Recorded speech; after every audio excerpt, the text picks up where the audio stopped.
Hello, in this video I'm gonna show you some tips and tricks that you can use on Motorola Edge 50 Ultra. So the first one that you can do is download Always On Display. Although Always On Display is not really available on this device, we can use a third-party app in order to get the Always On Display.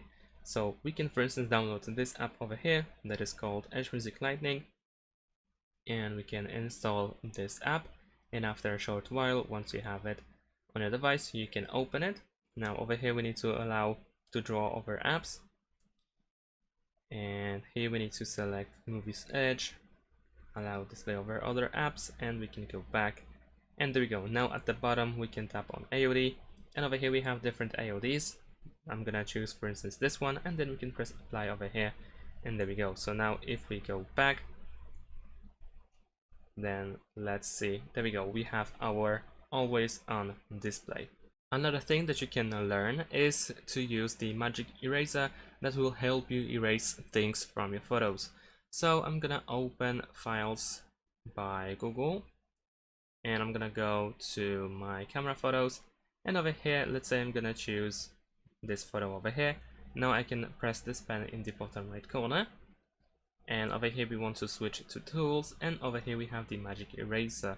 Now first the photo will prepare some suggestions, and after that we can also select what we want to remove from the screen. So let's say I want to remove this thing, and after that this blue line should be gone. There we go. And of course we can press done and save the copy of this photo.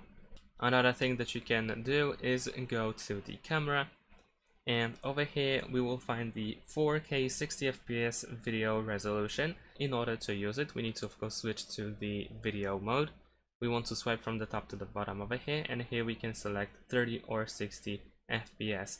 And if you want the 4K resolution, then over here you need to tap on FHD in order to switch to 4K. The next thing that I want to show you is the Creator Toolkit, which can be accessed by going to Settings. Then over here we want to scroll down and go to System, and then over here we have the Creator Toolkit, which allows you to produce your best content by using camera effects directly within your favorite social media apps. At least this is what it stated. Over here we can enable and disable this option, and we can go to the settings of this app by going to the bottom left corner. Over here we have this button, and here we can choose which apps can use the Creator Toolkit, and we can also enable and disable some effects over here by tapping on this slider. Another thing that is worth knowing about is the multiple users option. Over here we can enable multiple users, and here we can create new users or add guests for this device. By doing so, you can then go to the quick access over here, and you can switch the user over here. So if you tap on this avatar, then you will have the user selection. And if you create a user, then you will create a pretty much new instance of this device, where you will have to install everything from the beginning, and you will have separate data, separate apps, separate everything. It's like a completely different phone, but in the same one. So if your device is being used by more than one person, then of course it is worth creating another user just for that phone. And another thing that is worth mentioning is the Dolby Atmos equalizer. So if we go to the sound and vibration in the settings, and over here if you scroll down you will find Dolby Atmos, and here you can tap on this gear over here in order to find the setting of Dolby Atmos, and here where you have those options, you can for instance go to Smart Audio in order to let the device decide by itself which mode should be used at a specific moment.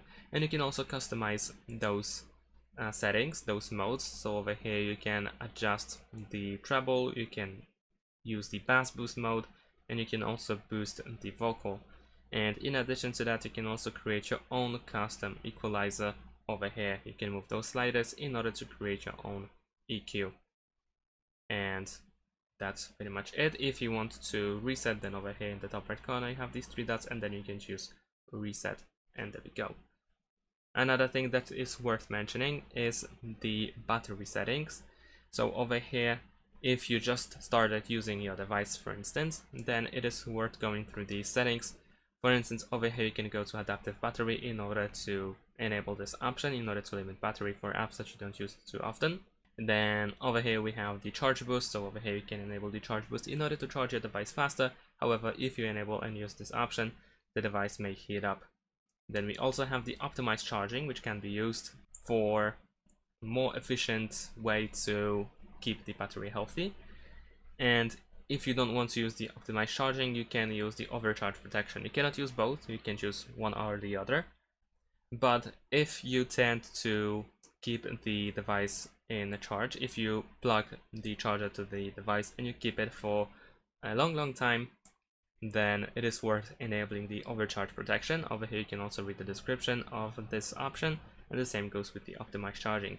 And if you just prefer to charge your device on a regular schedule without leaving it too often connected to the charger, then the optimized charging is definitely a better option.